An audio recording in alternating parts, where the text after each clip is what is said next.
One of the biggest challenges with doing a Star Wars film is that everything in the movie has to be designed. Everything from the forks and the tables to the costumes to the dwellings they live in to the culture itself. What kind of a culture it is, what kind of artifacts do they have.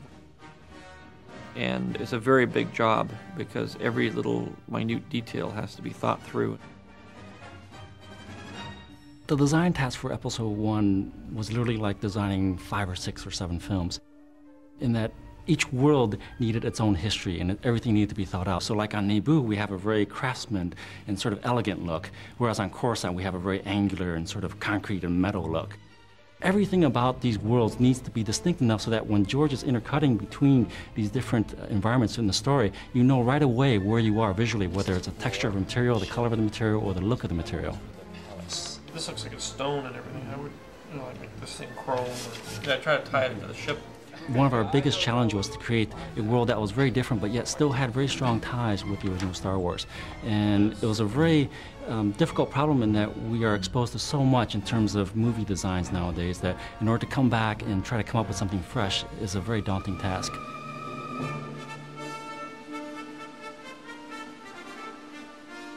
The original designers, like Doug, sort of have full freedom to do whatever they want.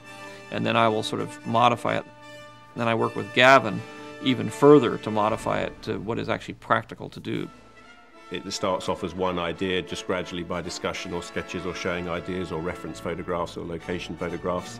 Just gradually the process moves towards something that's much more defined. So we could take this out, yes, and then we can sort of dress, and use it for real. Dress this with junk parts, yeah, whatnot, which would be great. What the cinematic dynamics of a particular design are is very, very important. Is, how does it move through the frame? How does it show up on the frame? Dark ships on a dark sky don't work too well. For weathering, to see if this is the right amount, too much, not enough, what your general reaction is. The one thing that I would tone down a little bit is this. Okay, it's getting a little too dirty. Yeah. Okay. When we designed the Naboo Starfighter, that was a very specific case because I initially thought that the ships would be very angular, like the X-Wing, but in fact we went the other extreme, which was going sleek and modern.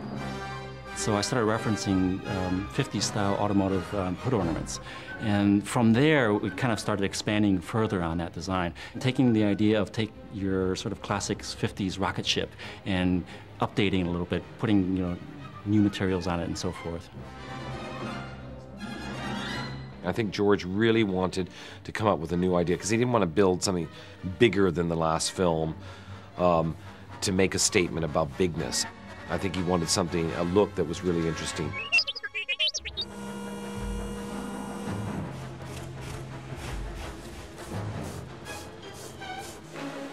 In designing the Gungan sub, George requested that it just be some kind of a unusual technology, but it still needs to look like a submarine of sorts. And we deliberately designed it so that it's very organic. In Art Nouveau, by nature, is sort of a very fluid form.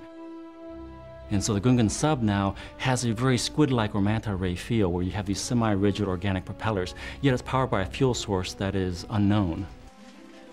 That's one of the magics of designing for film, is that you're not bound by reality. So you can design something that can be aesthetically pleasing and helps propel the story, but yet you don't have to explain, where's the gas tank, or where's the crew compartment and how big it has to be and so forth. So in some ways, we think about those things, but we don't dwell on them. The most difficult part of designing for a film is to create a kind of immaculate reality, and that is doubly difficult when you're dealing with an environment that doesn't exist. Every set's a challenge. We never know quite how we're going to tackle it, but it kind of all comes together whichever way we decide to tackle it. The underwater one was the hardest because obviously underwater cities as such don't exist in any form. So George was very keen to use a sort of an Art Nouveau style on the sort of sculpted forms in there, just so there was a sort of a reference point. And in that environment, the audience does have something to sort of latch onto, subconsciously maybe more than anything else. Star Wars is very plot-driven. Every page, every minute and a half, you're onto a new set. So you have to instantly believe in it. Anakin's Hub was quite an interesting one because obviously it was back in Tatooine and George wanted it to have a certain feel of the homestead. His bedroom was something that George was saying, you know, let's make it like any 9-year-old kid's bedroom.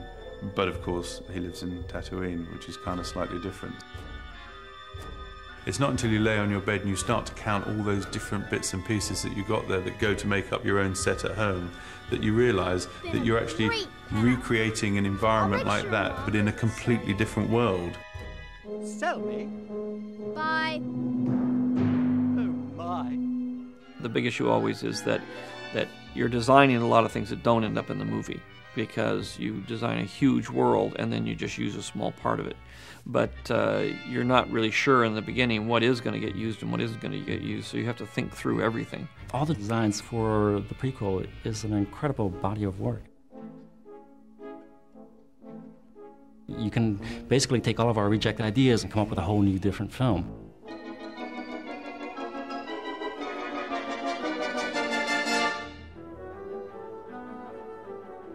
George's ability to take disparate images and juxtapose them together and create this reality that it becomes almost instant for everybody. They understand it immediately. It may be unfamiliar, but it's familiar in sense of its scale, its scope, and the fact that it is rooted in a sense of realism.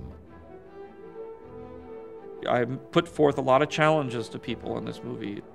Things in the beginning we had no way of knowing whether it was going to work. I was going out on a limb aesthetically in a lot of areas, especially in some of the designs of the sets and the props, some of the vehicles. When you see the final movie, you're looking at really thousands of people who had a very direct creative influence on the movie, and I depended on a great deal to bring this galaxy into reality.